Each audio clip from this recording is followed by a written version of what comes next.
much, Prof. And it means a lot coming from you, considering your academic background. So thank you so much for sharing that with us. Can I get a second person? Hi. Okay. Can you hear me?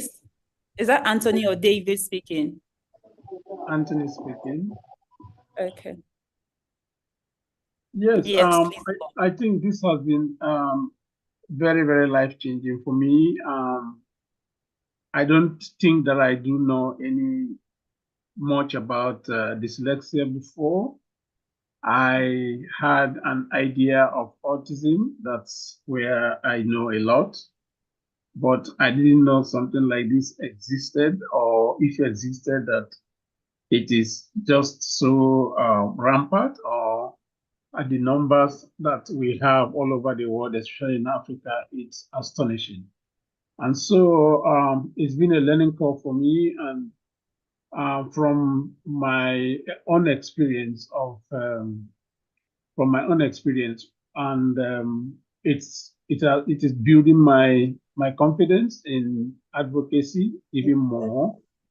I know I know that now I know they've been helping us to how to go to even the grassroots. So that is the most important thing, building from the grassroots up.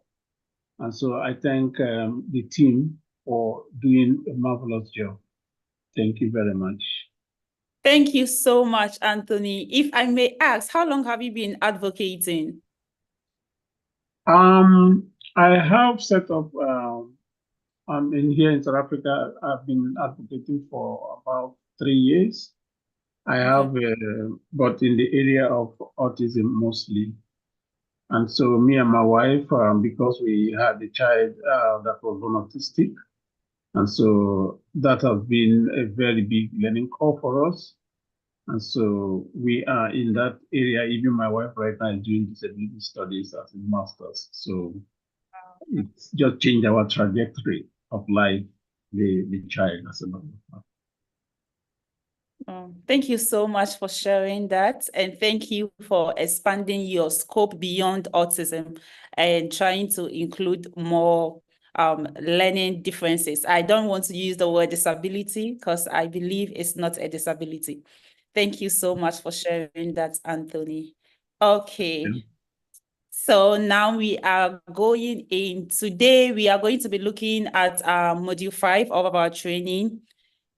Because of the internet challenges, we had to skip that, but thank God we finally have a day where we go into it, and it's one of the exciting topics.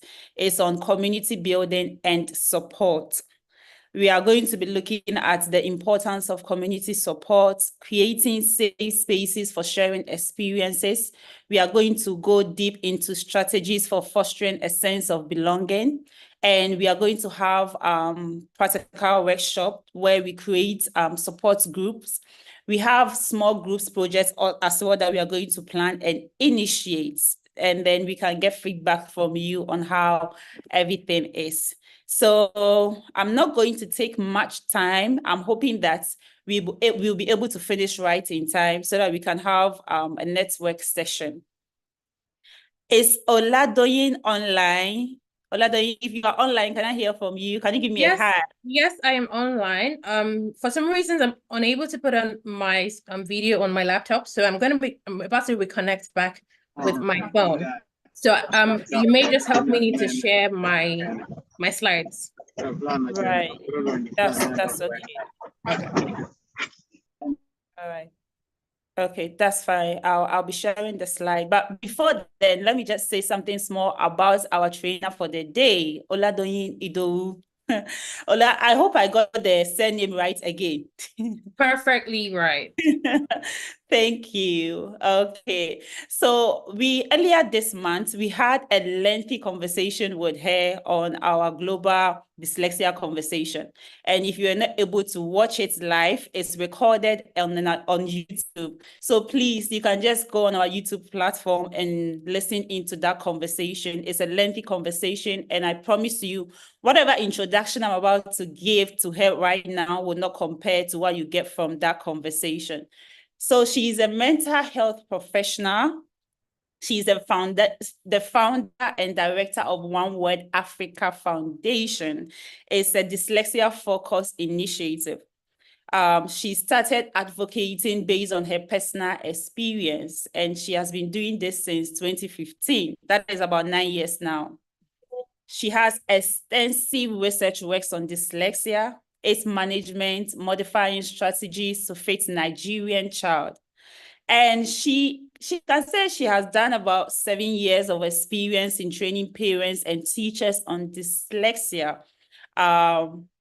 She also has built a global reputation. So what she has been doing is not just limited to Nigeria, but globally, she has been recognized as a dyslexia advocate. She's an expert in enhancing extensive training in psychological first aid, cognitive behavior therapy, trauma-informed approaches, business development, and leadership. And Oladoyin is very passionate about expanding therapeutic interventions in Nigeria. And so far, we can say confidently that she has made significant contributions to books, 2 best-selling books, and she has been recognized by United Nations Academic Impact for her works. So this is the person who is going to take us through the training today. And we don't have just her expert knowledge on the subject, but we also have her as a very amiable person. So trust me, I can promise you that it is going to be an interesting and exciting section, and I hope that you pay attention throughout. Quickly, I just have to say that I'm also Sandra Sayeboa. I'm currently the Acting Communication Associate for Africa Dyslexia Organization. So Oladoyin, please, over to you. Take us through today. Thank you very much, Sandra, for that amazing introduction. And thank you, everybody, for joining us. Was very excited to hear some of what it's been so far. We're very excited to hear really that you're getting, you're getting the impact of what this whole program was created to have in the first place. So we're happy to hear. And it is also my sincere hope as well that when we discuss the community building session today, we would also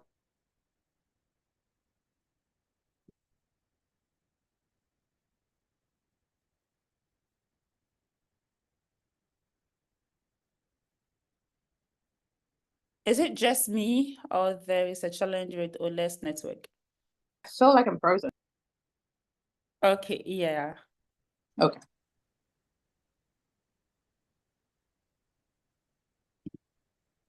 Please go on. All right, great. Okay. So, right.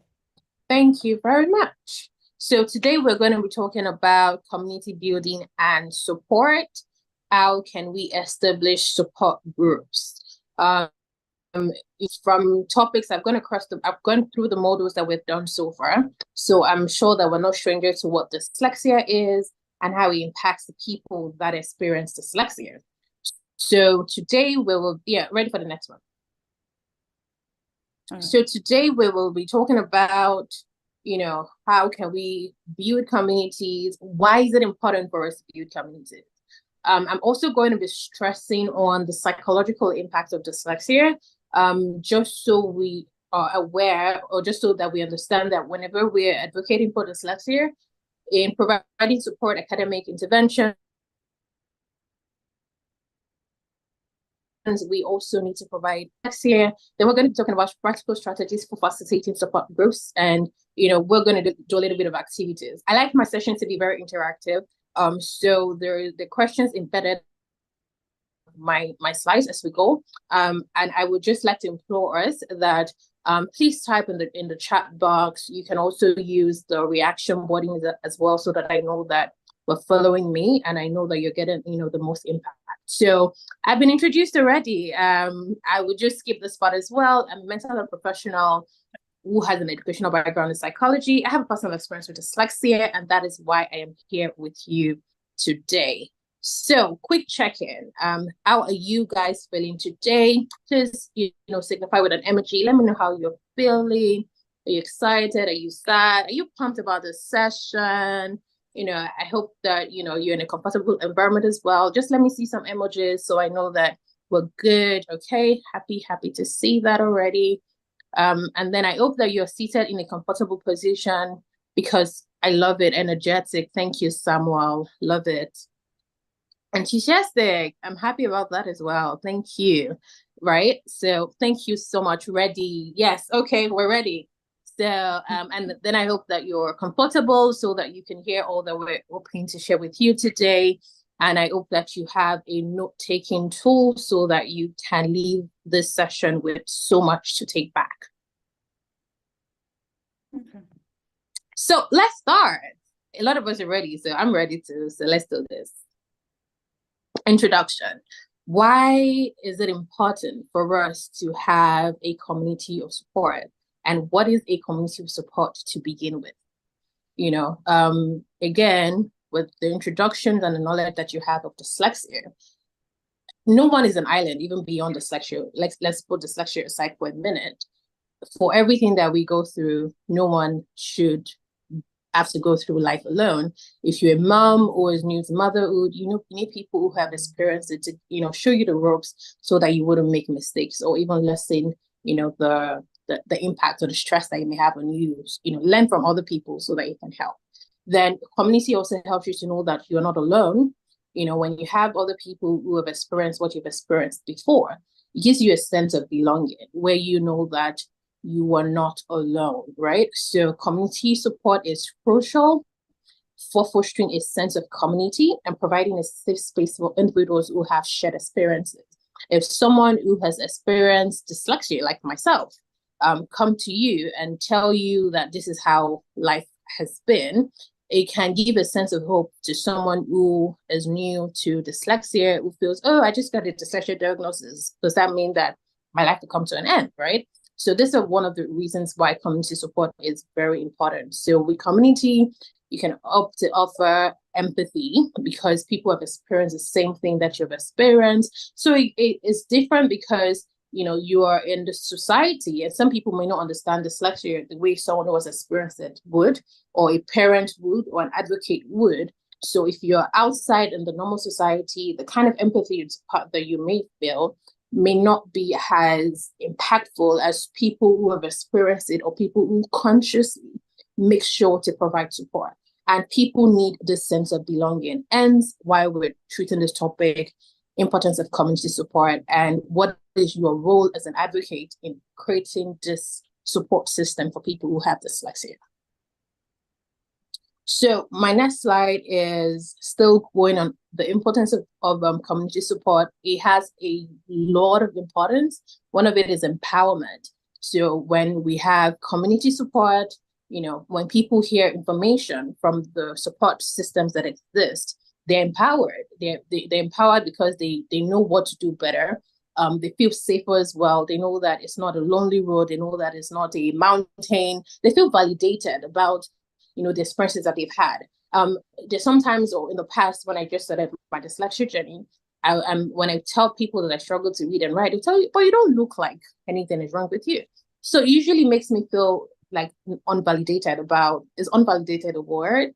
We'll find out about that later. Anyway, it usually makes me feel like, people just feel like dyslexia is a white man's problem. People who are dyslexic are just looking for an excuse and all of those things. But when I meet other people who have experienced dyslexia like I have, when they say, most of the time, as a matter of fact, when I talk about my dyslexia with another fellow dyslexic person, it's like we're exchanging war stories because there's a lot of, me too. Okay, do you know when? Oh, when, all of those things. That is what happens. And you feel validated. It just helps you feel a sense of you are not alone, and it just gives you hope, right? So access to resources as well. We are hoping that with the knowledge that you have when you're facilitating support sessions, right? Your support sessions will be providing resources so that when people come into your support sessions, if they're previously struggling with it, how to navigate reading, your session should probably provide them with resources on how to navigate reading. Or when someone is sharing their stories of how they've navigated challenges with dyslexia, someone else who hasn't yet experienced would hear something and take it back home as to, how can I help myself? Advocacy. That is another very important importance of community support, because, when there is a community, right, we have a group of people who have shared beliefs, right? And then we can go ahead and talk about dyslexia.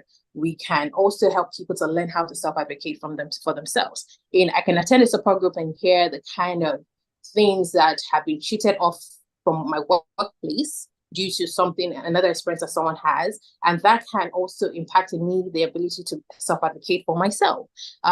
That can even also open my eyes to things that I'm supposed to benefit from that I did not know that I could benefit from, things like that. Then, I've overflogged the sense of belonging a lot. Then we have emotional support. From the stories that I've shared earlier, emotional support, we can get that from community. I'm on the next slide. Emotional support, we can get that from, having a community support. Practical guidance is still the same thing. I feel like I'm beginning to overflog it.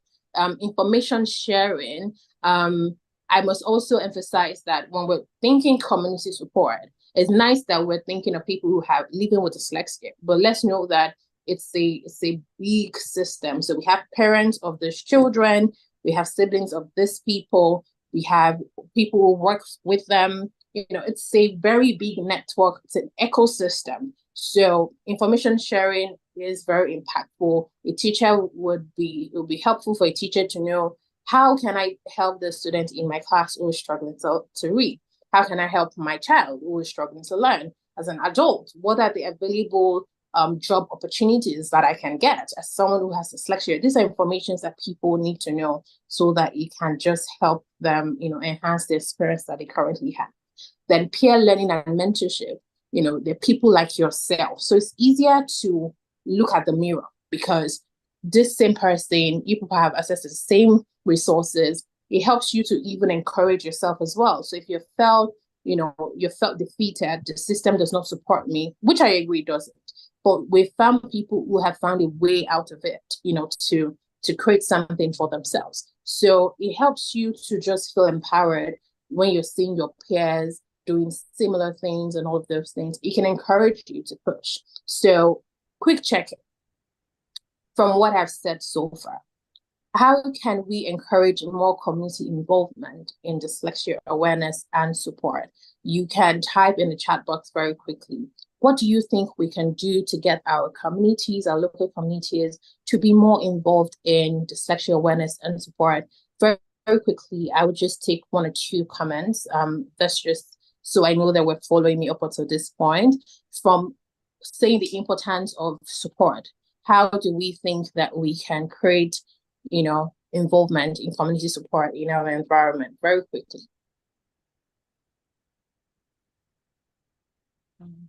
Waiting for our responses. Where are my ready people?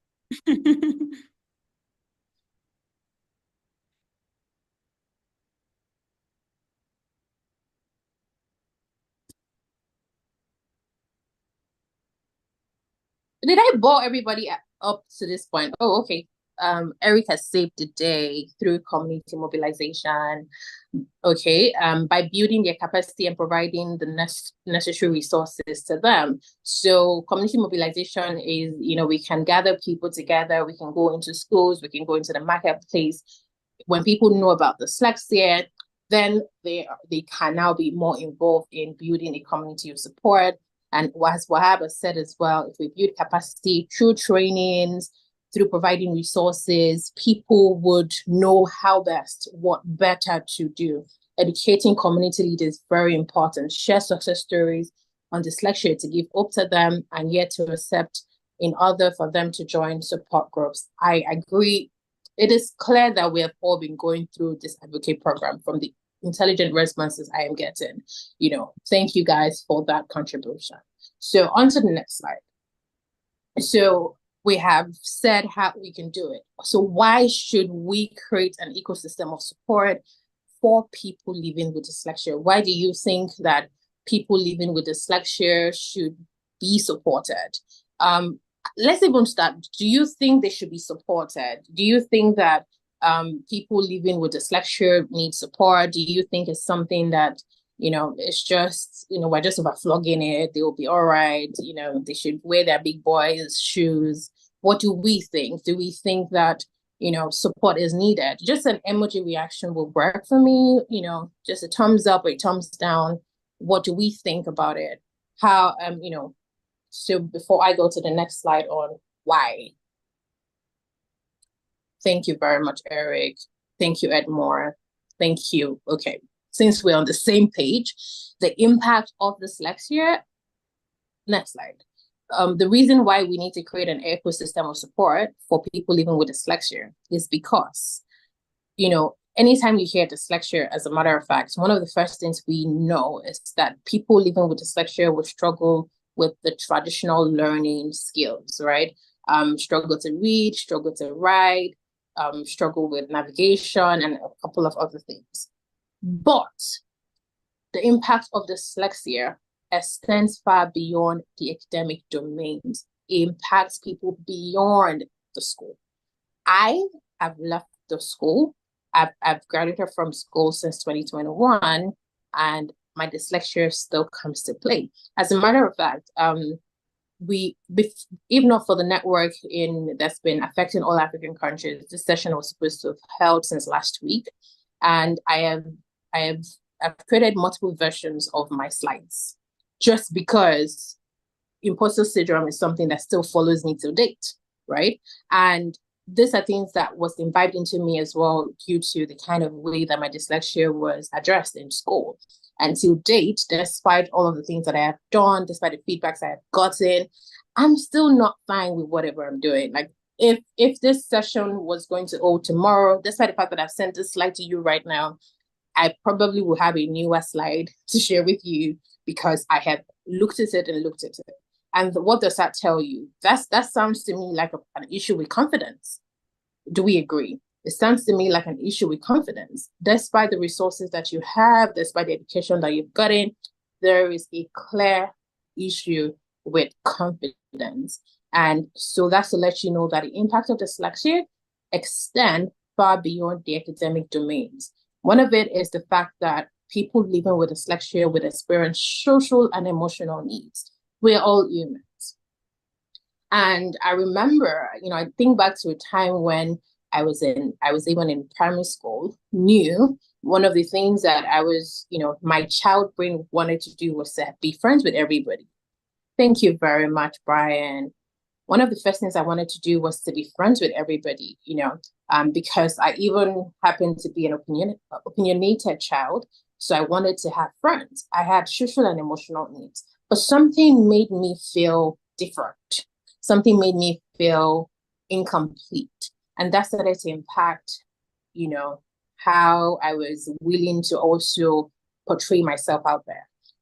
People living with dyslexia have unique social and emotional needs because already their learning struggle, also depending on the kind of access to resources that they've gotten or the kind of way that their learning struggle has been perceived, they formed an idea around who they think they are. Their identity has been influenced by the experiences that they already have. So they need social and emotional needs because it's a lonely journey. They don't know why they're struggling. They don't know why they have this classmate that is their friend. They're the same age, probably have, shared hobbies. But for some reason, when they get into the classroom, there seems to be a disparity. So there's frustration going on. There is low self-esteem. There's anxiety when it's time to go to class. So, this is one of the needs. Another need is practical needs. Beyond the academic and emotional support, individuals with dyslexia have practical needs, like things with everyday tasks. One of the things that I struggle with, for instance, is time management. If I book a flight for myself, let me tell you a very quick joke. So booking a flight to Lagos, I live in Abuja. Booking a flight to Lagos, on the flight system, they write it as LOS. And then there's another place in Nigeria called JOS, JOS.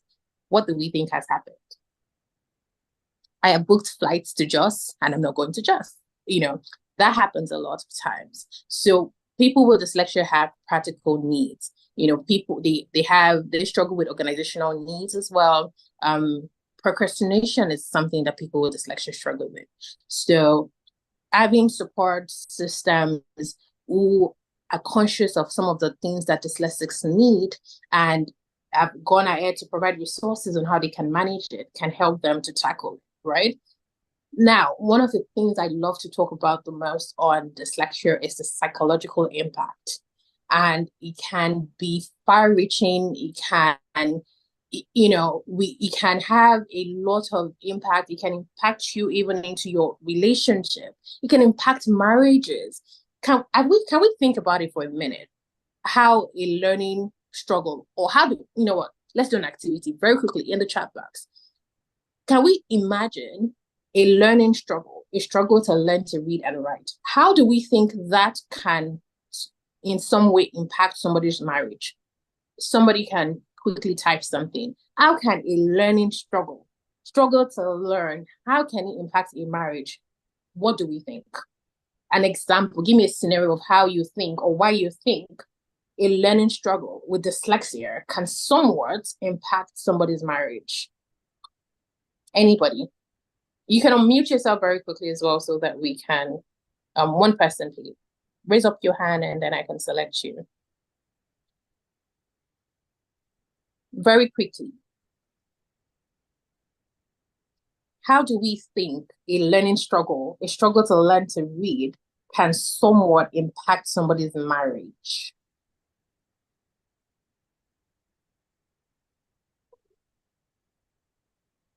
Okay, I see a hand up. Exactly. Okay, yeah, please, yeah, you can unmute yourself and share with us how you think. Edmore.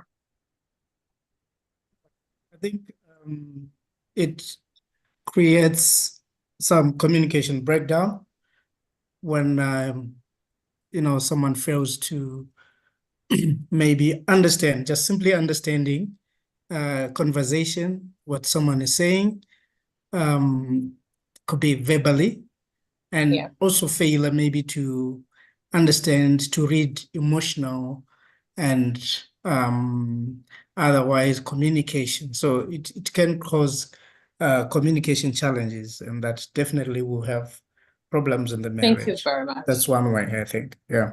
Thank you so much. Yeah, thank you. That is profound.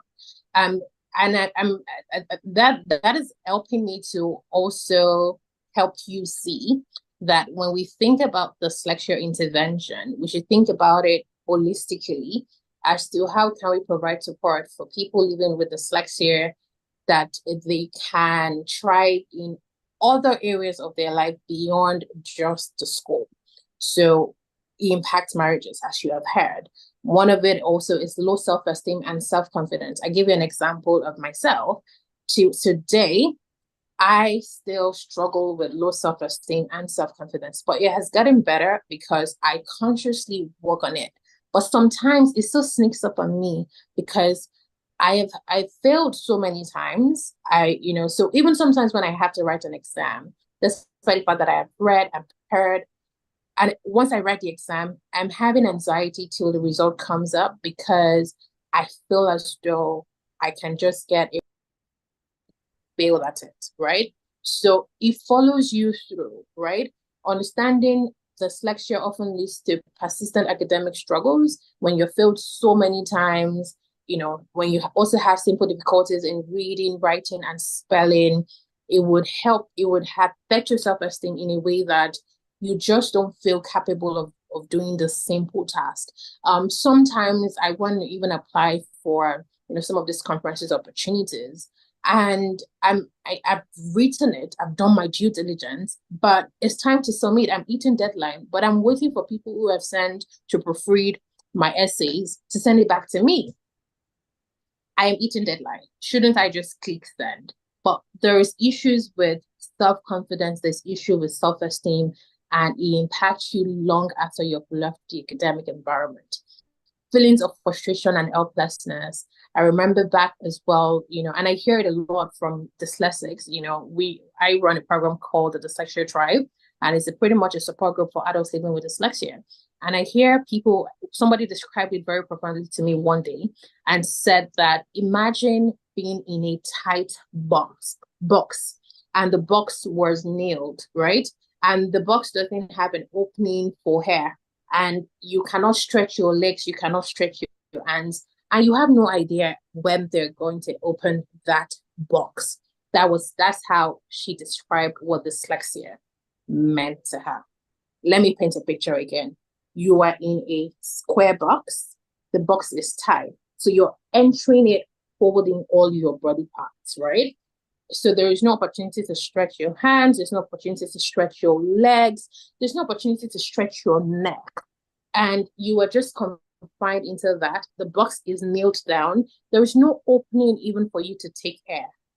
Because that sounds to me like death. Because if you're in that box for a minute, for, I don't know the science of aspiration or something, but I know for a fact that if you keep someone in that box long enough, they're going to die, right? So we have people who go through school not knowing why they're struggling to learn to read, not knowing why they're struggling to learn to write. Some people have not even come across exactly panic attack would happen if you are in a box confined like that. It sounds to me like a lot of claustrophobia would happen if you don't know when you'll be open. Even if I know that they will open me in 5 minutes, I don't know if I can keep myself alive for the time that you open me.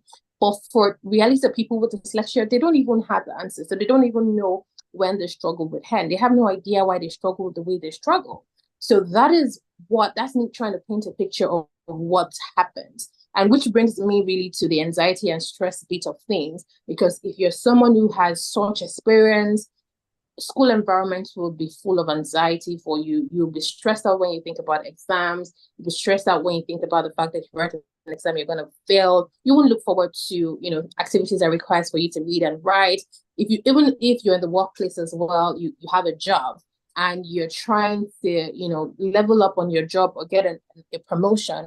When you think of the responsibilities of reading and writing, documentations and presentations that you want to do, it might cause you to just, withdraw. And that starts to impact the kind of opportunities that you can access because you're not also making yourself available to these opportunities due to the experiences that you've had. Other impacts of dyslexia include depression and mood disorders. People who have had experiences with dyslexia that, due to overly failing and self-esteem issues, they're now depressed. They don't know what will become of them, or they're in jobs that are not limiting their potential. So there's no job satisfaction or, things like that. Social isolation and loneliness. I've had conversations about the fact that, them easy to use myself as a good example. I am someone who has grown to become a detached person, right? And what this has caused, again, is started from a place of not feeling good enough. Exact. Perfect, guys. Perfect. Not feeling good enough. So because I don't feel good enough, I'm not very enthusiastic to share a bit of myself with people. So I just keep to myself. Right? Or I used to, it's in past tense right now. I used to then keep to myself because I didn't feel good enough. And this is the realities for a lot of people with dyslexia. They have negative self-concept and identity issues. They feel like they're terrible. They feel like they're unsmart. They feel like they're lazy, things like that. And all of this, would then result to people dropping out of school. If you have dyslexia, or you don't even know that it's just dyslexia, you're struggling to learn to read, you're struggling to learn to write, you're not passing your exams, and you're probably repeating the same class over and over and over again. At some point, you're going to drop out of school. I'm on the next slide. Just quickly, let me say this. I see people dropping some questions in the chat. Kindly note down your questions. There will be time for that. Okay. We don't want to miss any of that. Thank you. This realities would then lead to dropping out of school because let's paint a picture. I go to school and the progression of school should be that you would go through classes, you write an exam, and then you'll be promoted to the next class. Imagine a student in the midst of this struggles to read, struggles to write, can't pass exams, keep having to repeat the class, at some point, the person will probably be like, I don't think I am supposed to be here in the first place, and just quit. Then we have suicide. Dyslexia has also been linked to suicide in the school environment. Somebody mentioned that in the comment section, which is very, that shows foresight for me, is linked to suicide in school environment. You see students who had issues with carryovers, and there's shame attached to it, and they're killing themselves. I personally have had an experience of a student who his classmate called me very early in the morning one time, I think 3-4 years ago, and said that his roommate is about to kill himself. Why? This person had a carryover to write, and the person has written the carryover before, or the person just didn't want to be alive to write the carryover because of the shame attached to it. I don't remember the details of it. Those are the realities of it. There's another research that has shown link between dyslexics in prison, right? The reality is that there's a dyslexia to prison pipeline pathway where, of course, you drop out of school, you need to survive, and then you start to, do petty thief and, start to do some things just so you can survive. Some way, somehow, you're arrested. Some way, somehow, you're in a prison system. There are different things like that. Signing of checks, signing of checks, as a matter of fact, you work, you're a manager at work, you sign a check, or you have issues with following thread of your document, and for some reason you're faced with a situation of fraud for something that was an oversight due to your inability to learn to read. Those things are things that exist. And I'm flogging all of this for us just so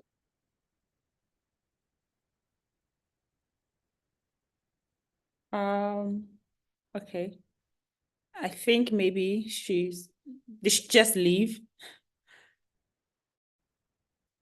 Okay.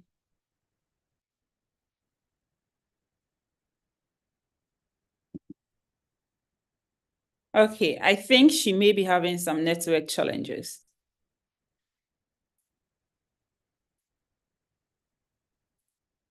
Okay.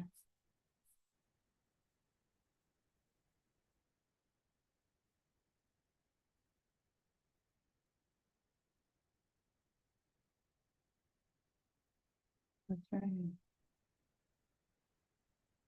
Guys, just a few minutes, please. I'm trying to find out what's going on. All right. Okay. While we are waiting for her to get back, can we do just a quick recap of what we have done so far? Sorry. Can I call names, or I'm going to get volunteers? Okay. Okay. She's back. So let me just unmute her.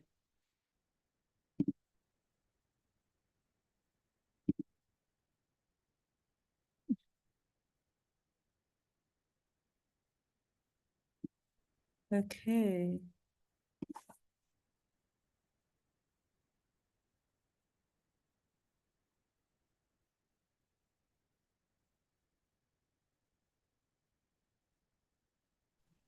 Okay. I was trying to mute myself. It was saying I couldn't, but now I can. Please confirm that you can hear me. Thank you for coming back. Oh, thank you. So I was trying to say that we're emphasizing all of this so that as an advocate, you are able to paint a picture in your head as to why you need to create a community of support. I hear oftentimes that when you have a strong why for something, even when you start the journey, when the journey and the going gets tough, your why would always bring you back to why you started in the first place. Hence why we're taking all of this time to talk about the psychological impact of dyslexia and realities of what it looks like for people living with dyslexia. So I was also talking about the lack of fulfillment in the workplace.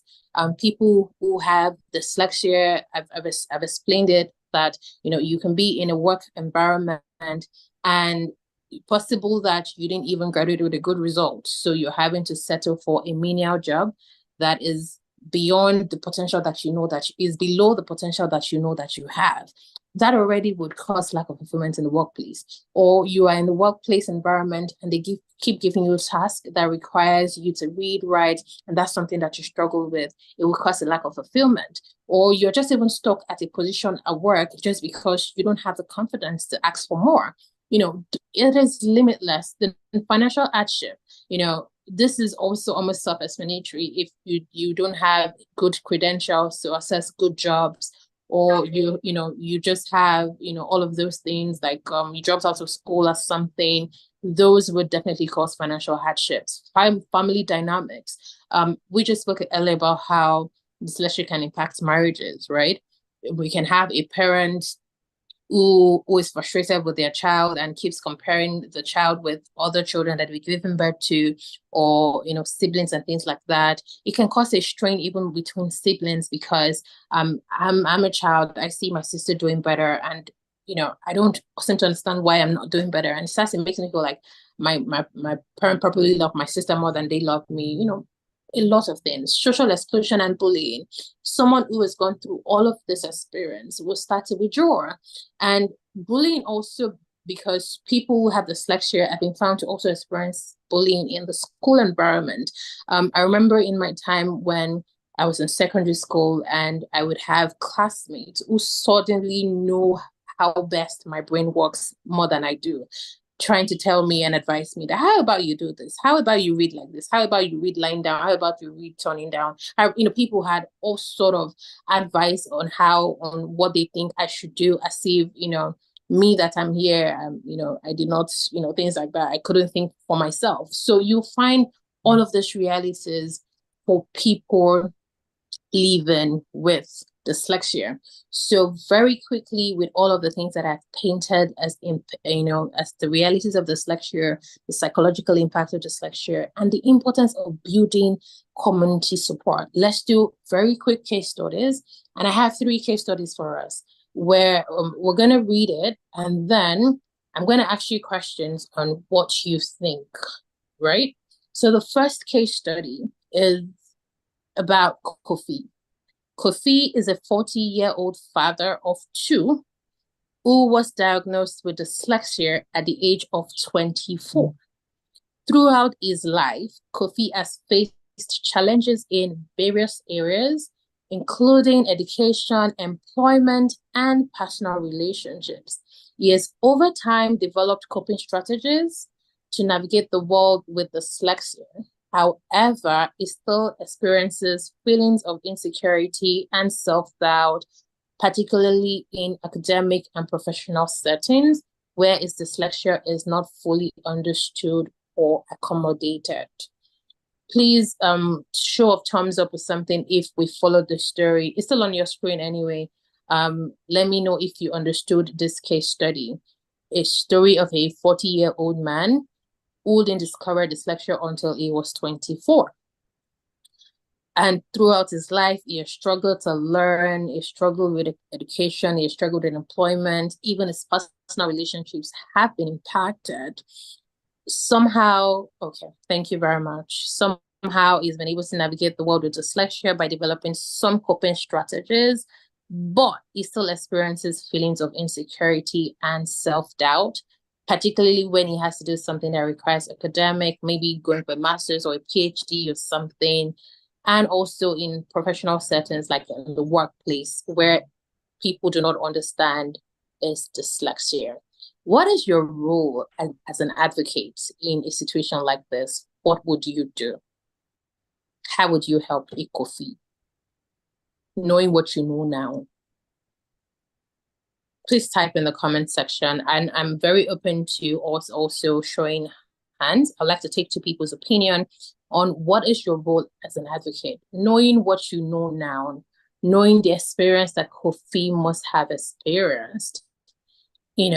What would you do? Practical and emotional support. Samuel, do you mind unmuting and giving me, helping me understand how you would show practical and emotional support and why you would even show it in the first place? Do you mind unmuting yourself?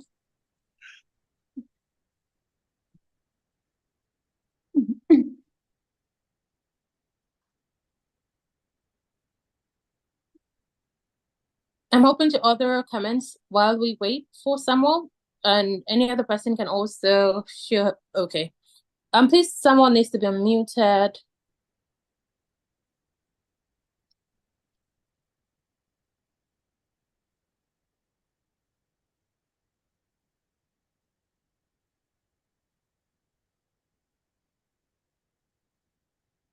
Oh, Right.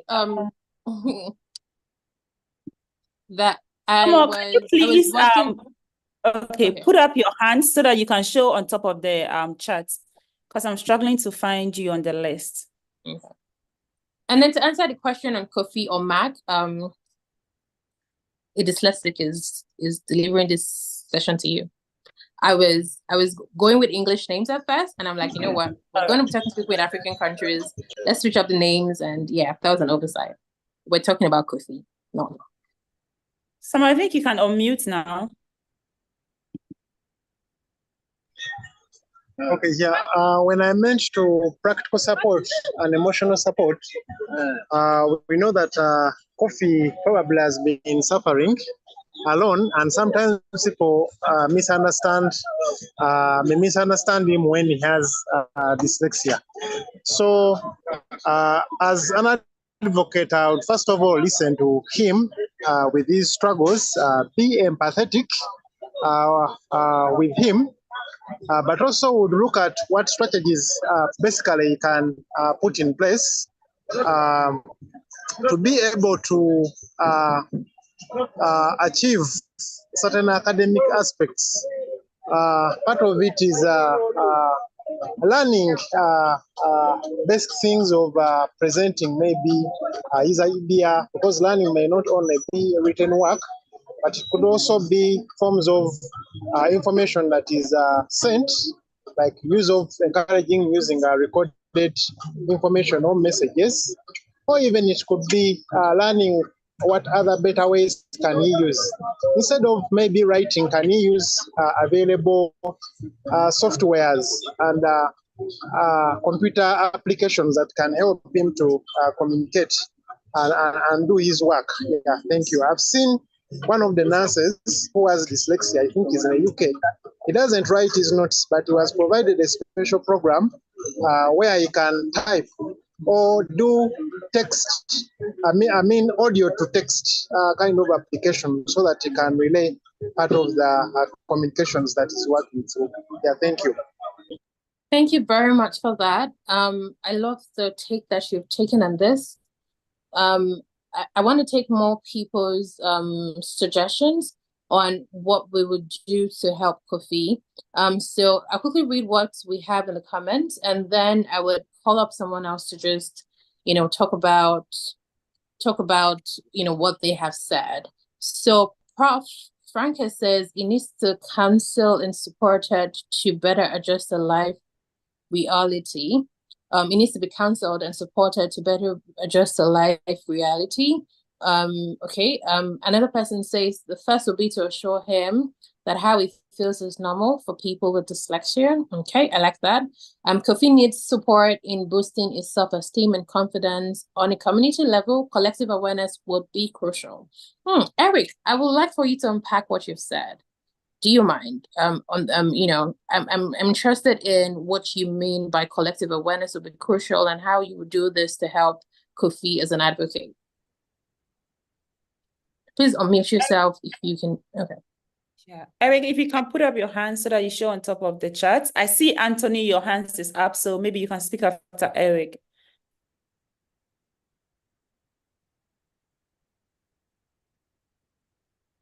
Okay. Oladoyin, can Anthony go whilst we wait for Eric? Yes, he can. All right.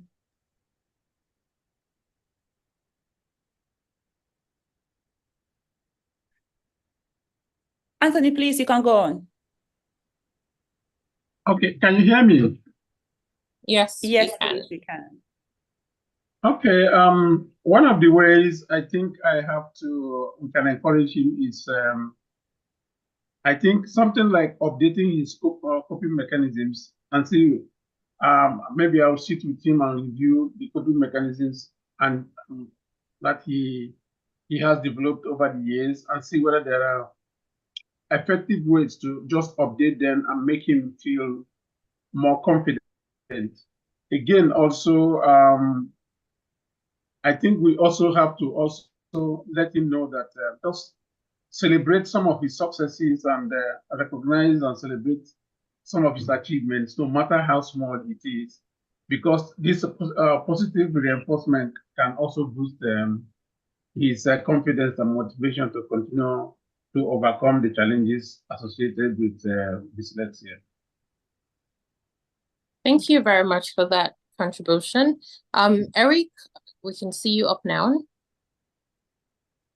So we'll take Eric and then I would round up on case one and we'll go to the next one. Can you hear me? Go ahead. Yes, we can. Can you hear me? Yeah, thank you. Yeah, I think Mr. Kofi should be assisted on 2 or 3 levels. Okay. One level should be on individual level where you need kind of like individual therapy, like counseling and CBT, cognitive behavior therapy on that level. And on the community level, we would like to organize this kind of community mobilization and awareness that people could accept the situation in which Kofi went through. And then on the systemic level, we would extend our advocacy level to stakeholders, including employers and other resources in the community to help understand that Kofi has been went through the different situation and he needs support from everyone. Thank you. Thank you very much for that, Eric. I particularly liked one of the reasons why I particularly called Eric up as well was the fact that I love that we're thinking about Kofi and coming up with a solution, but I liked that Eric thought about it on an ecosystem level, because if we support Kofi, which is great, Kofi will still go back to the workplace where dyslexia is not understood, right?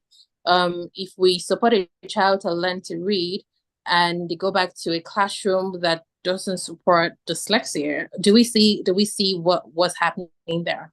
So I want to implore us that when we think advocacy, when we think building support, we think about it holistically. You know, we think about it from the person's point of view, the person who is affected, create an ecosystem of support, and then think of it as a general point of view as well. So one of the things that I would do in the case of Kofi is I would start as an advocate, I'll start to explore ways that we can do some form of advocacy, even in his workplace, and also expand advocacy in the workplaces on dyslexia so that HR professionals, employers that put employ people, right? Yes, employers can, then have the awareness and consciousness that the people living with dyslexia, and they understand it better so that they know that they can make accommodations in the workplaces for people like that to thrive. Then on the academic level as well, I like that people have said that we would explore the coping mechanisms that he currently has and see how we can unpack it and help him, readdress some things that he has not yet addressed. So we definitely need to help him rebuild his self-confidence. We definitely need to encourage him and celebrate some of his successes so that he knows that, yes, come this far and there's more to do from here on. I'm ready for case study 2. Okay. Thank you very much.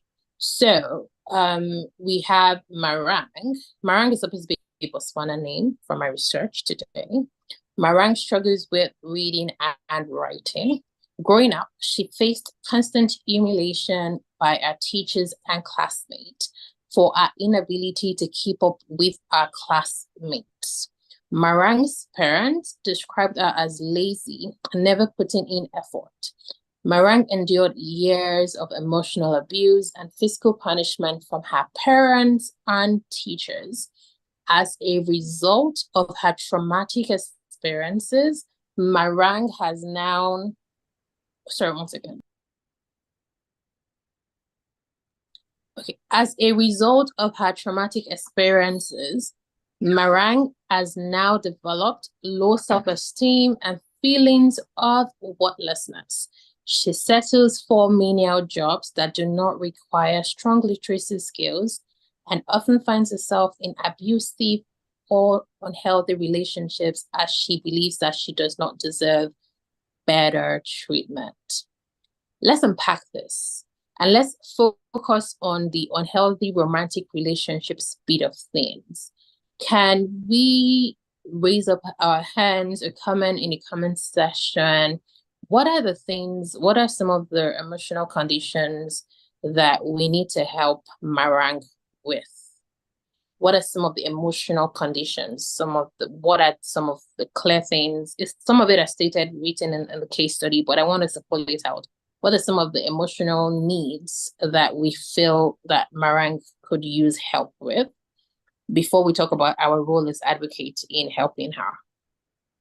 I see Eric's hand is up. So can I go on, Oladoyin? Can I give him the floor? Yes, No, please. no, sorry, I think I forgot to load down my hand. Oh, okay. Okay. Yeah. Mm. All right. But yeah, so please let's see in the comment section, can we unpack this a bit? Let's unpack it from the emotional romantic relationships part of things.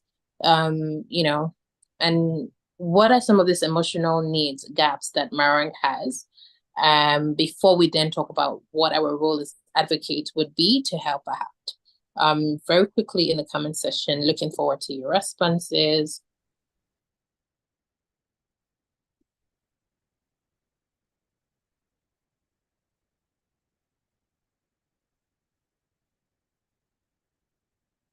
Okay.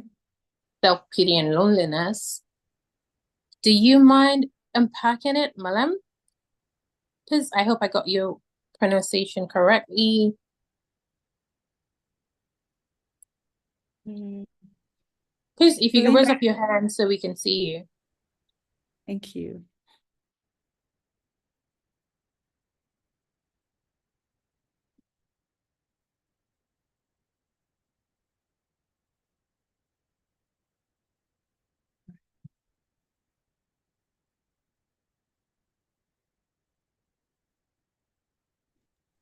Someone else while we wait.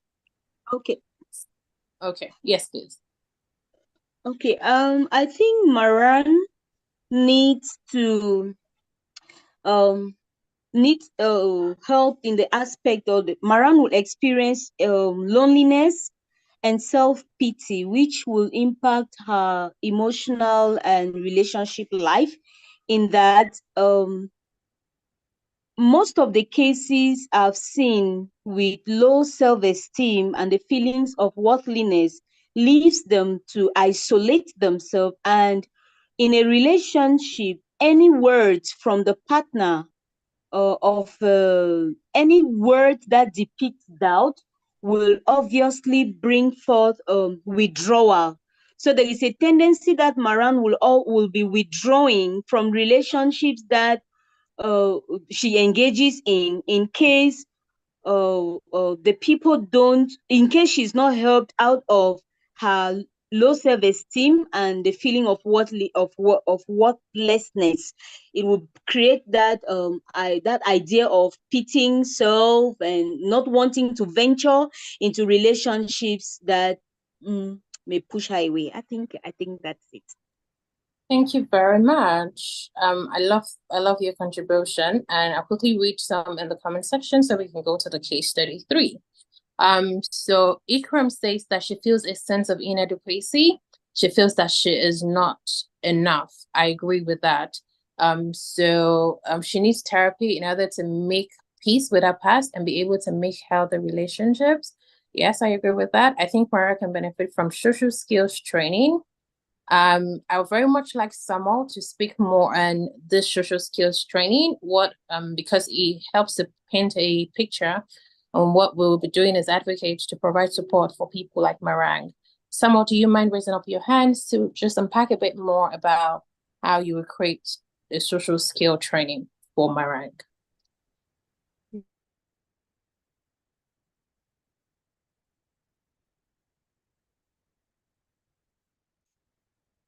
While I wait, I'm going to read the last comment that says that Marang would need motivational interviewing sessions to address as self-destructive behavior due to social pressure. Thank you, Eric. Go ahead. Yes, yes. By social skills training, this is an intervention that usually it's a package that we give to people who struggle with low self-esteem and confidence, and maybe people who have what we call social anxiety or shyness, to learn things like assertiveness, confidence. This can help them to be better communicators, but also to avoid situations where they might be trampled on by others, like emotional abuse or being teased and bullied. Yeah, so this is what I mean when I talk about social skills training. So they can have this training, and which is sometimes practical, and they learn through sometimes in vivo exposure, so that they are better people and better communicators. Yeah, thank you. Thank you very much. I hope from some of this comment, this has opened our eyes to see the need for collaborations. Because some of the things that we would meet along the way as our role as advocates is that we were going to find some specialized needs of people living with dyslexia. I'm sure that you've had conversations about having a niche for yourself, but if we would come across some situations that are out of the domains of what we already work with, and we may now need to collaborate with other specialists to come in and provide such therapy, because I know some of us may not have backgrounds in psychology, some of us are not therapists, and may not have the skill set to provide such skills for people like Marang. So this is just to let you know that in providing an ecosystem of support, view it holistically. We cannot help everybody, and you cannot do everything, but there is 100 of us right here.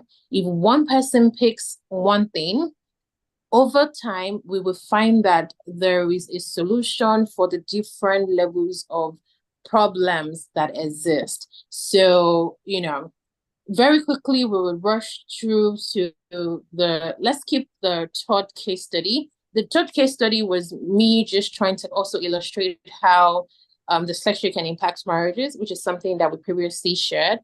The fact that, in this case study, it was talking about the fact that the father was blaming the mom for the kind of child that, please, case study 3, I'm talking about that quickly, was blaming the wife for the kind of child that she brought home and considers the child to be incomplete.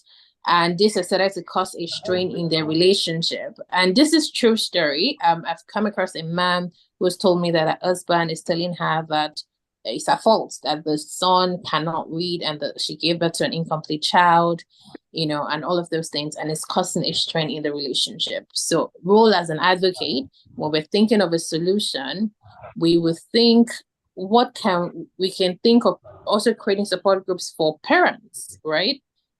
Sandra, are you there? Yeah, it's case 32 as the headline, but it's actually case 33. Bear with me, guys. All right. So yes. So we have Lupita, who is beginning to experience the strain in a relationship.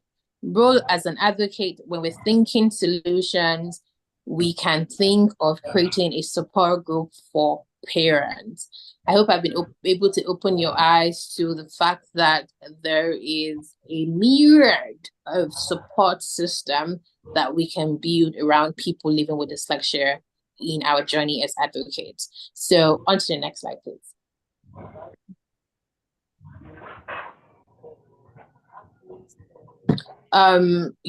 This is almost self-explanatory. Addressing psychological conditions is crucial for the individuals and their families. Again, there is no person living with dyslexia without the community of people that they come from.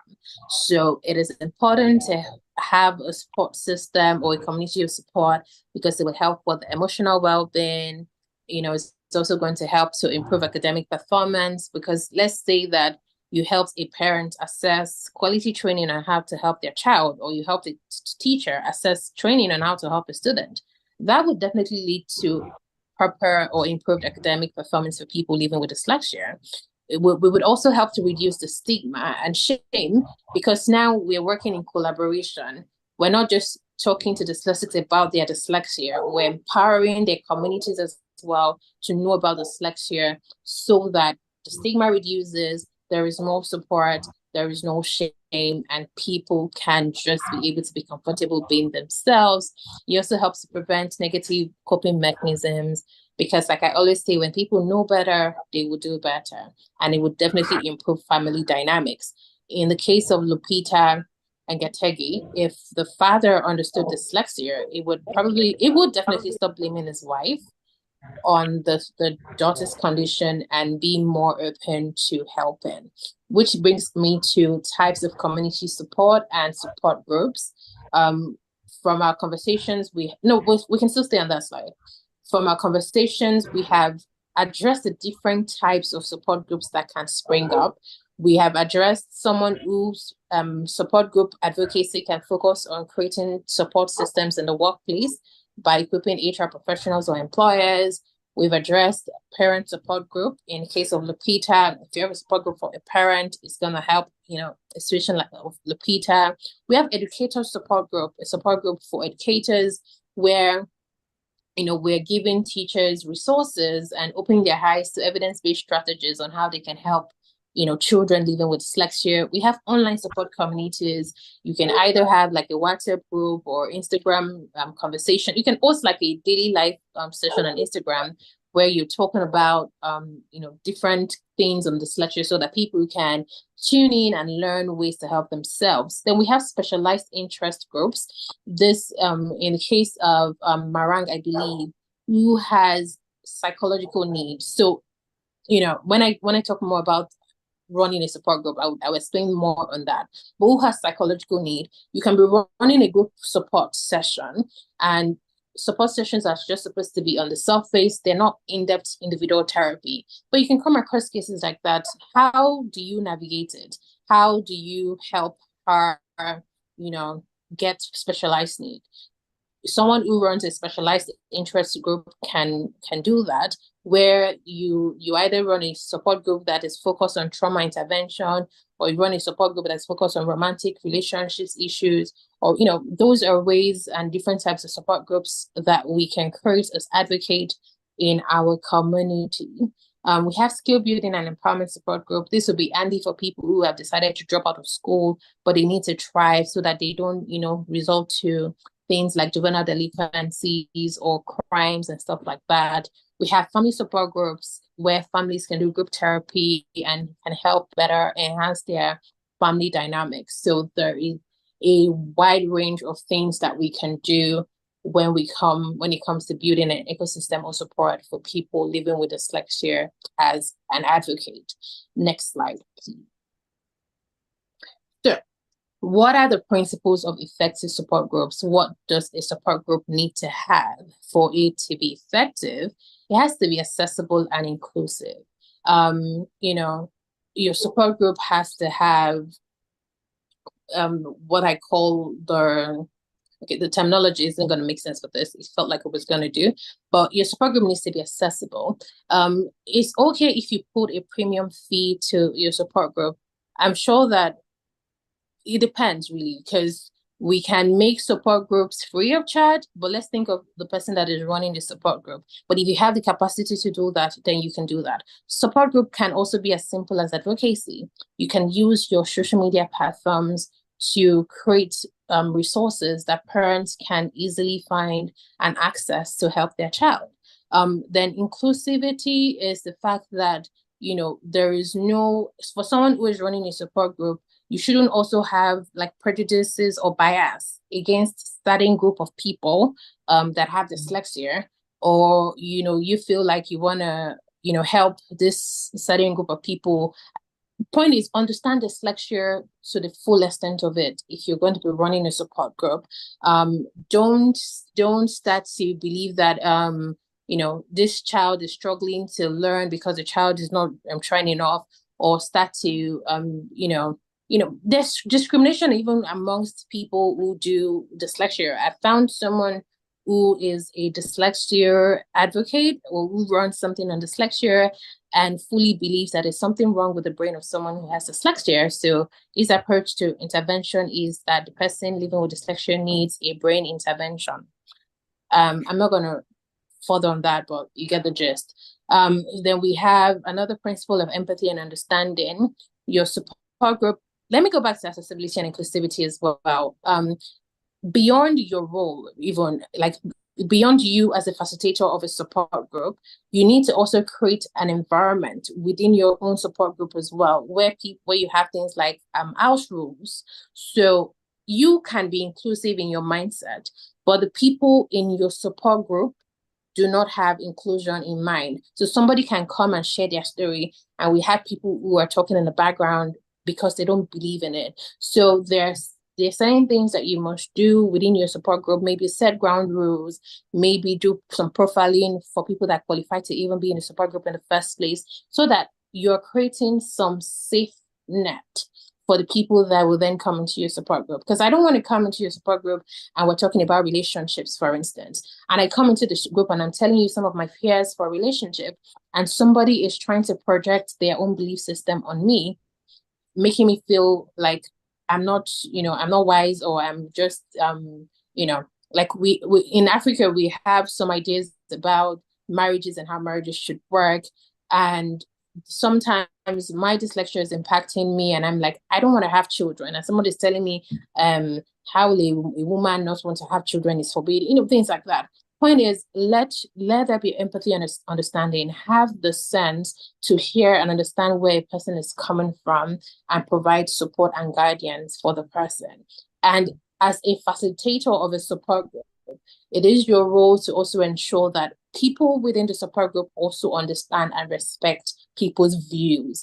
We cannot have people shutting people down because they don't believe in what the person is saying, right? So, which is why it is important for you to have a niche on what support focus you want to focus on and how you want to direct it. It can be online, it can be physical, it can be anyway, it can be paid for, it can be free of charge, depending on the kind of value that you're offering.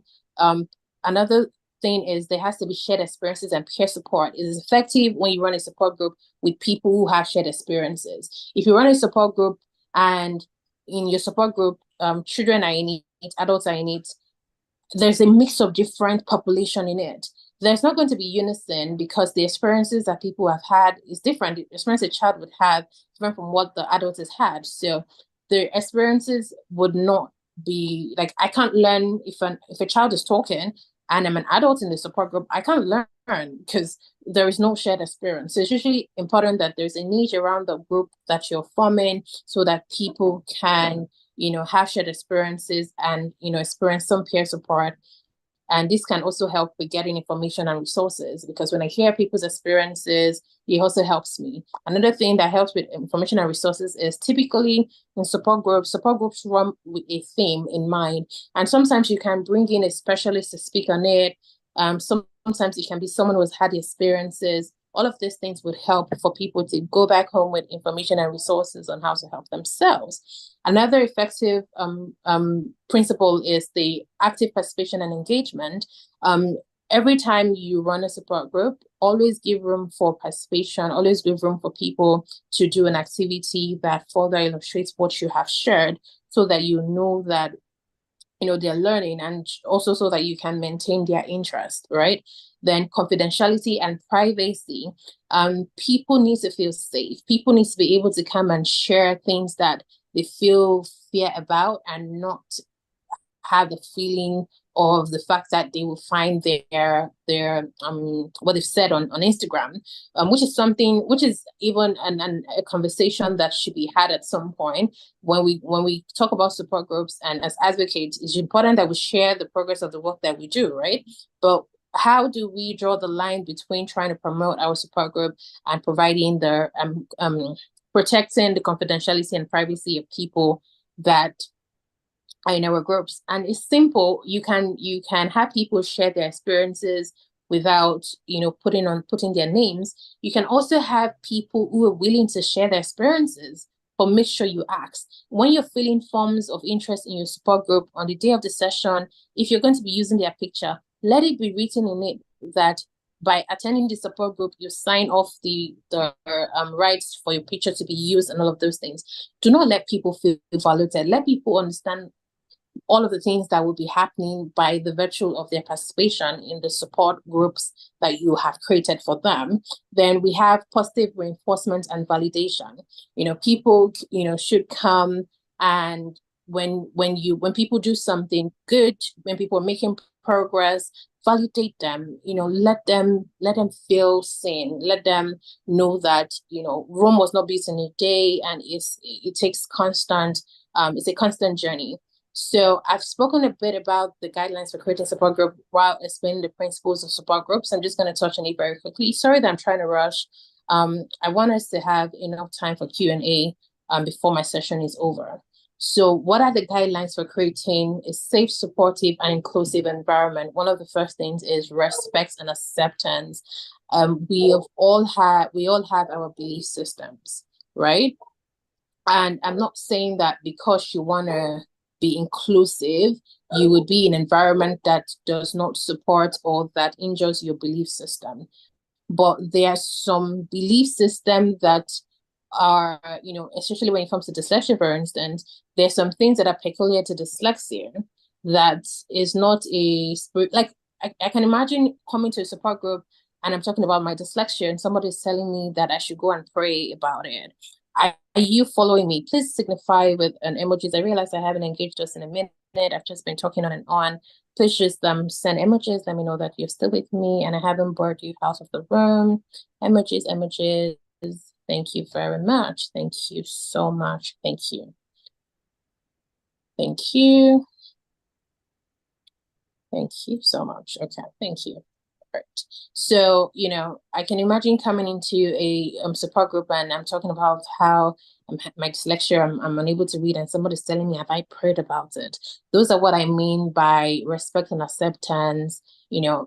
For whatever you're going to be doing, for whatever support you're going to be creating, have a full understanding of the modalities of what you would come across. As a psychologist, for instance, we have been trained ahead of time on controversial topics like when somebody comes to me and they want to abort a pregnancy, what is my role based on my religion and all of those things? And the fact is, I cannot project my religion on anybody.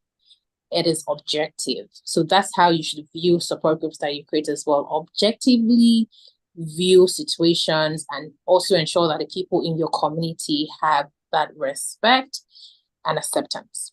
Then confidentiality, I have spoken about confidentiality. People need to feel safe. If you're also going to be sharing some media about what you have done, ask for their written permission so that they feel control when they see, they know that it's something that they gave an authorization to. Active listening is another very important, thing when it comes to a support group, which also helps us why you need your support groups to be small and intimate.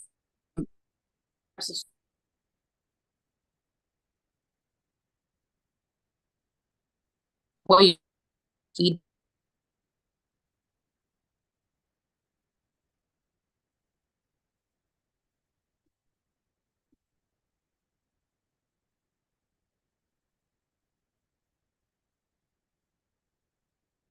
tips. But if you're having a physical, or even we're talking about a topic, share opinion, what they're.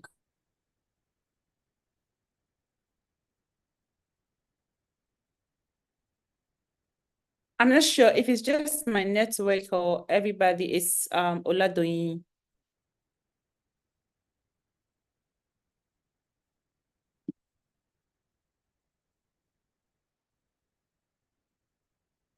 Okay.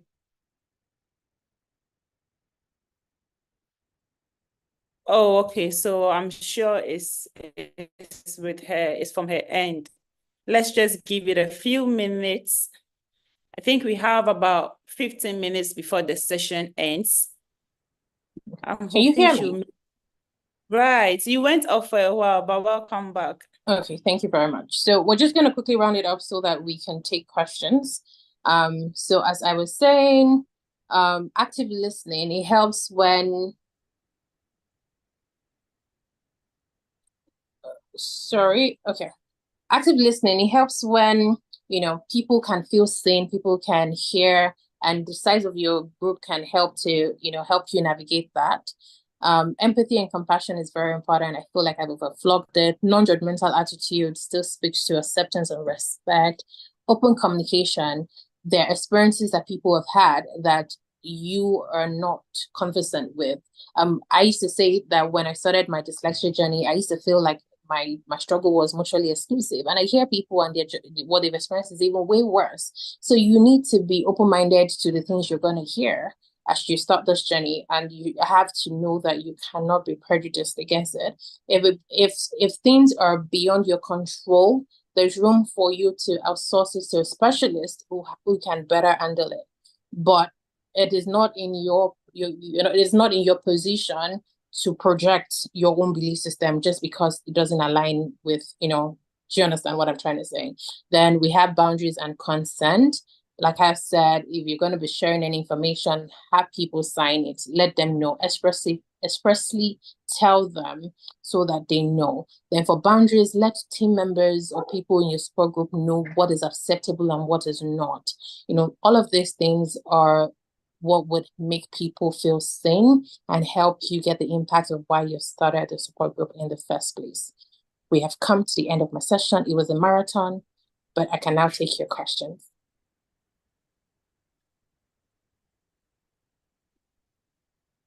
Please, you can just raise your hand if you have a question, or you can put it in the chat if you don't want to talk, so that we read it out.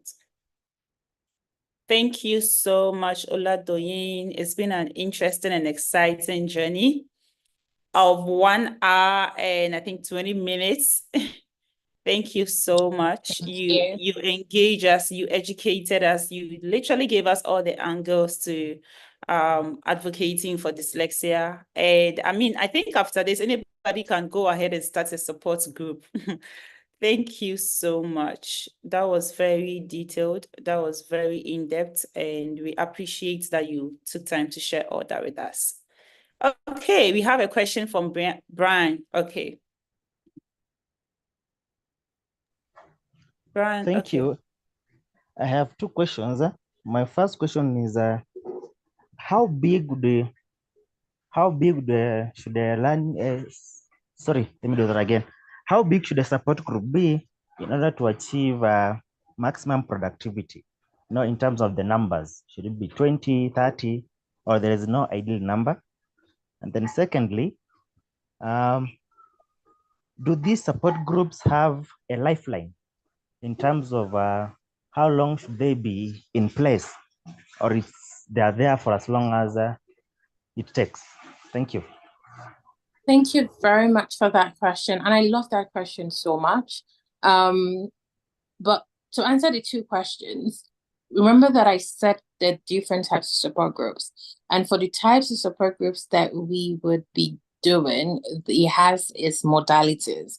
For instance, if I'm hosting an Instagram live session, the more the merrier, because I want it to have a good and wide reach. But if I'm hosting like a Zoom support group session or a physical support group session, we usually run with a rule of thumb of 12 people so that everybody has the opportunity to go around the room and talk and share, because we want everybody to feel seen and feel heard. The moment the number increases, we even used to accommodate up to 20 in extreme situations, but they're usually, 6, 12, depending again on what the support group is about. Now, in terms of the lifeline, how long should it be also? It speaks back as well to the situation that you're focusing on. You can run a support group for 6 months if you've developed a curriculum on empowering dyslexics in the workplace, and your topics is targeted at helping them from a lack of knowledge of how to navigate dyslexia in the workplace to the point of being empowered with dyslexia in the workplace. So for every support group, there needs to be planning that has to go into place. What is your support group going to be about? What's the niche? What's your focus? What's your target audience? If you're running a support group on trauma, for instance, healing has no timeline. People may have experienced traumas. some of the things that I shared, Marang who has experienced this all her life, we cannot do a 2-month support group for her and she will be okay, right? So usually, from a psychology point of view, sometimes we put like a 6 months, 1 year timeline to it. But even after 6 months, we redo an assessment to see if this person is okay without it before we then decide whether to increase the time or we say, yeah, now you can go back and you're good, right? So lifeline or timeline is definitely dependent on the kind of support group that you're creating and for who and how the modalities are set. Okay. Brian, I hope your question is answered. Please, do you have any more questions? Oladoyin, someone is asking from the chat if you can give them the slides. Yes, please. You have my permission to share the slides with them. Okay, all right, we'll do that. Then we have 2 questions here from Anthony. He's asking some of the things that make dyslexic feel valued and respected. And he's also asking if there are any activities or hobbies that bring joy and help dyslexics feel more positive about themselves. Okay, thank you very much for that question. Dyslexics or individuals, like every individual, we have different things that we like, different things that we enjoy. I always say that we should view any case of dyslexia that we're working with individually because no 2 people experience dyslexia the same way. So what a person might enjoy, you get that answer from when you are working on someone and you ask them these questions. And sometimes some of them haven't even experienced or explored enough to know. So you can start to introduce different things to them and see what they gravitate towards. That would help you with, that would help you know better. And then what makes dyslexics feel valued and respected, one of the things that would definitely help is when someone tells you that they're struggling to learn to read and you understand that they're struggling to learn to read and you're not trying to come up with ideas as to why they may be struggling to learn to read. In terms of, please come up with ideas really because you need to provide solutions to them. I'm saying don't come up with negative ideas on why you think they're struggling to learn to read. That's what I meant by that. So when people feel seen, like when even when you hear something that you're not familiar with, listen to it, and before you give it a comment on it, especially something you're not familiar with, you can take a step back, quickly do your research on it, and know if know how it works. Because through this, you will come across things that you never come across before that you're not familiar with. So these things can help people feel seen and heard when you validate the experiences that they've had, even when you don't know this experience. Research and be sure that and if it's something that is not related, people have come to me and it's not a dyslexia situation. I would tell you, I understand that you feel this, but this isn't dyslexia. How about, I point you to a direction of something you can explore further, right? Those are ways you can help people feel validated and seen. Okay. We have Kim Fred from Ghana also have a question. So I'm going to unmute and then you can talk, Kim Fred. Kim Fred, you can go on. Okay.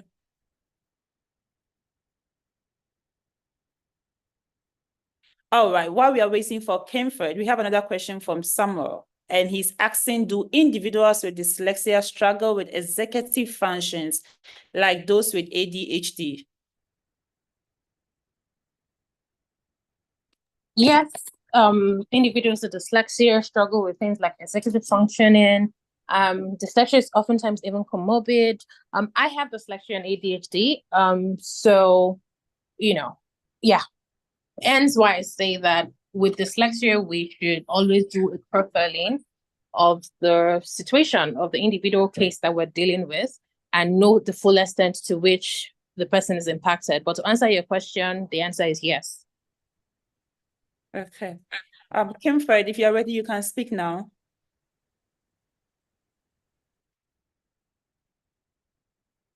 Okay. Well, I have a question with the legalities involved in starting a support group, Oladoyin. Can you just get up and say, I'm starting it, or are there legal processes you need to go through to make it official, especially if you're going to be taking some fee for it? Okay, so thank you for that question on legalities. So which brings me again back to the niche of what your support group will be focused on. If, for instance, you're running a support group on specialized dyslexia cases and you're dealing with things like trauma, do you have the certification to deal with trauma? Because you don't want to unpack things for people and leave them hanging when you don't know how to go further. So for the purpose of this training, I would always say that we can do the simple providing psychosocial support for people where we treat surface topics like your identity with dyslexia and self-esteem, dyslexia and bullying, dyslexia and emotional regulations, emotional regulations rather. We can deal with things like on the surface, because to run other specialized conversations or topics, you need to actually have the qualification to be able to do that. You don't want people to be left hanging. And so if it's something social, you can outrightly start with social media. Is even very easy. Promote what you do. Let people feel supported by the basics of those. You're good to go. But when it starts becoming in-depth, then you need to even sign up with regulatory bodies for psychology in your environment. Like in Nigeria, we have the Nigerian Clinical Psychology Association. Those are things that when people question your authority as to why do you think you're the authority to do this in the first place, you can show them, I have a certification in this, I have been trained to do this. Then I will also say that always train yourself, get equipped on these things as well. This basic training on community support shouldn't be the only thing that you should listen to and go ahead and start a support group. Go ahead and find your niche, then do more research into the niche that you'll be creating and the peculiarities. But for now, I say stick to surface things. Psychology is very interesting. All right, thank you so much for that. Kimfred, you can talk now if you are ready. Okay, finally. Kimfred, please go on.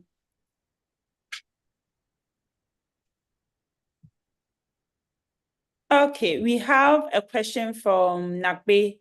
Says, how do professionals test for dyslexia, and how do you or someone feel about having dyslexia? How do you feel about having dyslexia? I feel good. Anyway, but I didn't always feel good, right? I went from a place of, I struggled with self-identity a lot with my dyslexia, but over time, when you understand your dyslexia, right? When you know your strength, when you know your weaknesses, when you try to enhance and upskill yourself, over time, you're going to build confidence with your dyslexia and feel more comfortable. Brain is beginning to fall, so let me find somewhere that the brain is not interfering with what I'm saying. Can you hear me better? I can hear you clearly. Okay, great. So yeah, over time, when you understand the condition and when you understand the condition, it helps you to feel more comfortable. So how can someone feel is literally peculiar to them? I will always say there's no one size fits all approach. For everybody that you meet, give them the chance to express to you how their journey has been, where they are at in their journey, so that you know better how you can support them. Then I think the second question was, how do you get tested for dyslexia? There's psychometric tools that test for dyslexia. There are, assessors that, do a dyslexia assessment.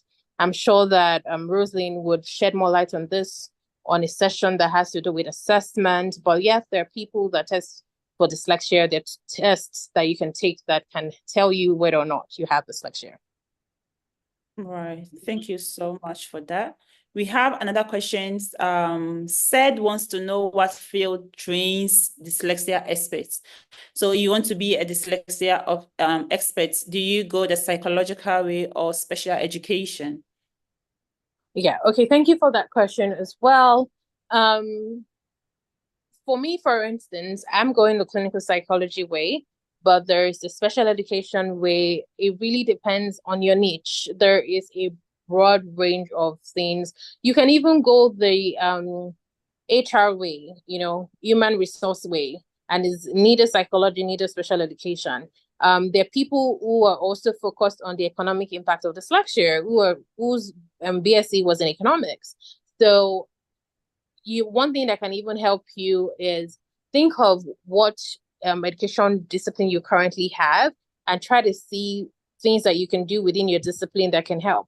Because we have dyslexics in everywhere. So if you're in the military, for instance, and you have decided to design a niche that is focused on the military, it will help people in the military who have dyslexia. And who better to provide such resource than someone who is already in the military? Do you understand me? So, that's what it is. Thank you so much. So Serge, you have your answer where you are, find out what you want to do more research on where you fit best, and then you have a lead on where you're going. Okay, Kimfred, finally your question is in the chat. It says, what are some of the innovative ways to promote peer support and mentorship among individuals with dyslexia in our community?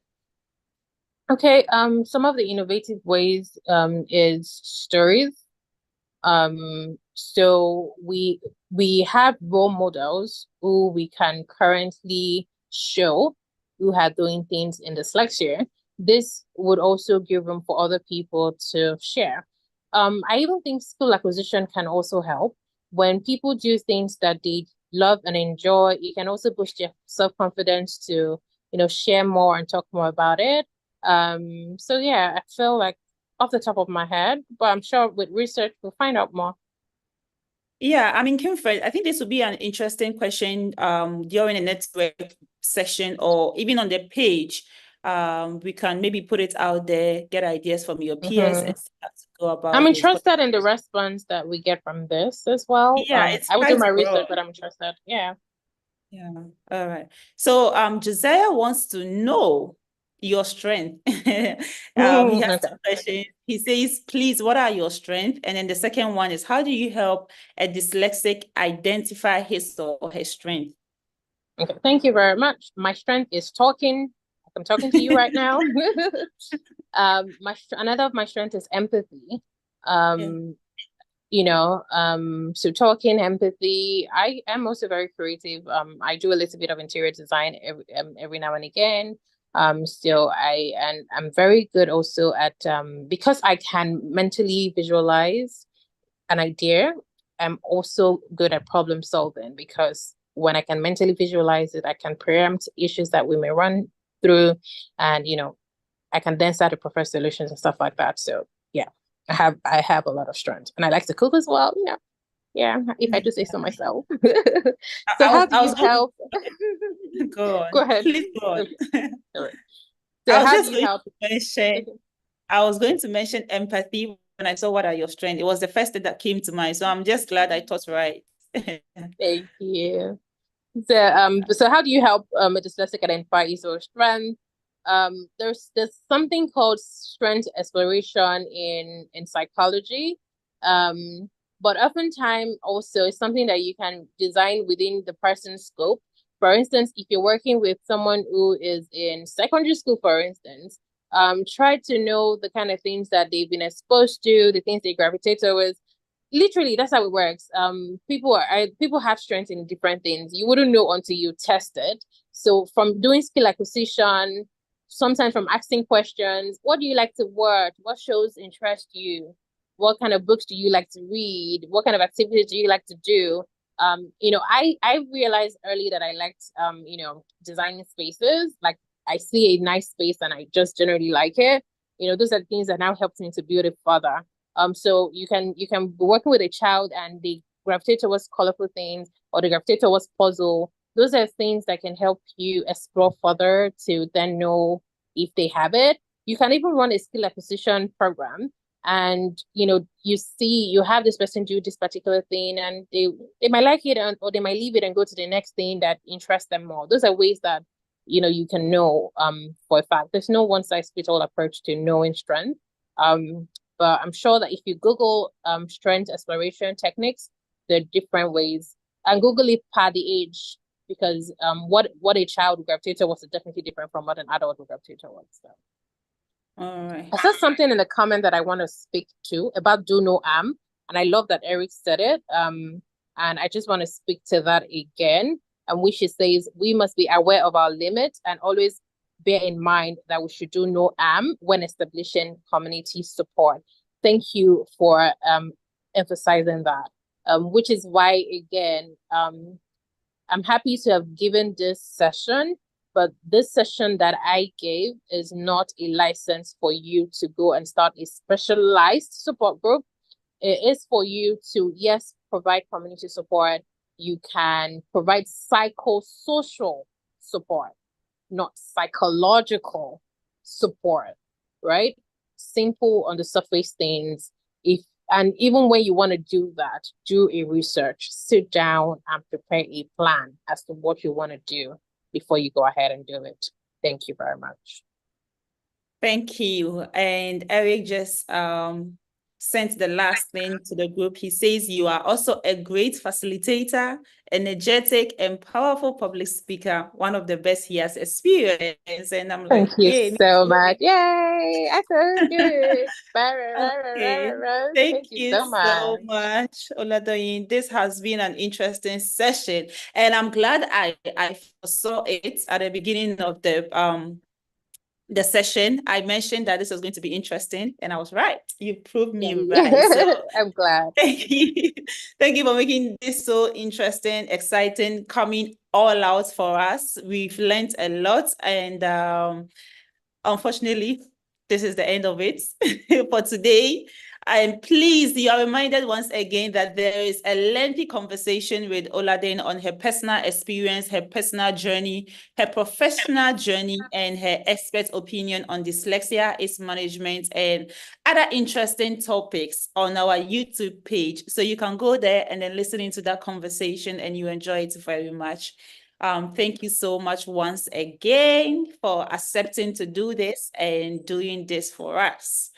So please, just two quick announcements. I'm going to drop the slides on our platform, on our WhatsApp platform. And then there is also a poll that we need to answer to. Yesterday, we did it, but unfortunately, the representation was quite small. We had just 27 people respond to it. So we don't think it's a fair representation considering that we are about 90 people.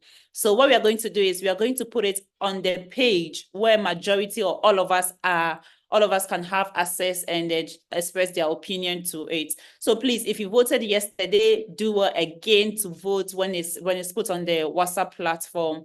It's going to be about our training session, which has been scheduled for 29th and 30th of March.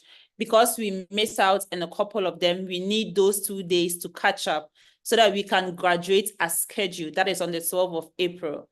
But if we have to change the date and majority don't think because of the Easter is a good time to have the training session, then we might have to shift our graduation date a little bit further.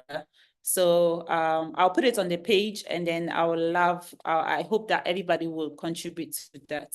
Thank you so much for coming, all of us who joined today. Thank you for your time. Thank you for learning with us. Thank you for sharing, contributing, listening in, and learning. And I wish you all the best. Have a good weekend, and then I'll see you in our next training session. Please, thank you for reminding me, Seth. Our password for the day is privacy. Privacy. Again, privacy. PRIVACY. Thank you so much. Bye. Bye.